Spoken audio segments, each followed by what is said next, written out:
Magkakaiba man na naging pananaw ng ilang senador sa ikalimang State of the Nation address ni Pangulong Ferdinand Marcos Jr.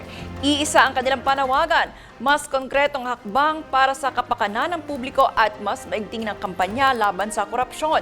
Narito ang report ni Gazi Sarip mula sa Senado. Inihayag ni Senator Risa Ontiveros na bagamat kontento siya sa ilang plano at pahayag ni Pangulong Ferdinand Marcos Jr. ay naghahanap siya ng higit pang mga plano. Mula dyan sa pagtanggal ng systems laws at VAT sa systems laws at charges, dapat tignan na rin yung iba pang aspeto ng IPIRA para maamyendahan ito o di kaya ay palitan ng isang bagong batas tungkol sa enerhiya. Anya dapat ding tingnan ang ibang aspekto ng IPIRA law upang maamyendahan. Para naman kay Senator Meg Zubiri, ang mensahe sa SONA ay walang kakampi pagdating sa korupsyon, kahit kaalyado ng administrasyon ang sangkot.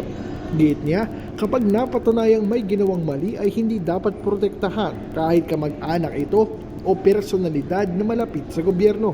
Dagdag pa niya, may umuugong na impormasyong posibleng magsampa ng kaso laban sa ilang mambabatas at iba pang personalidad sa mga susunod na linggo. Pero hindi mo na niya ito pinangalanan habang hinihintay ang aksyon ng mga kinauukulang ahensya.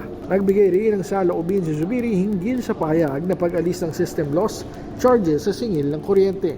Kapag natuloy, hindi na umano ipapasa sa mga consumer ang gastos sa kuryenteng nawawala habang ipinamamahagi, kundi sasagutin ito ng mga distribution utility. So mangyayari dyan, ang systems loss will be charged now to the DU, the distributor or distribution utilities. So hindi na po sa end user na ang taong bayan. So malaking bagay po yan. Agad-agad. Target umano ng Senado na maipasa ang kinakailangang pagbabago bago magpasko. Mula rito sa Senado, ako si Gazi Sarip para sa DATV News. Maraming salamat sa iyo, Gazi Sarip.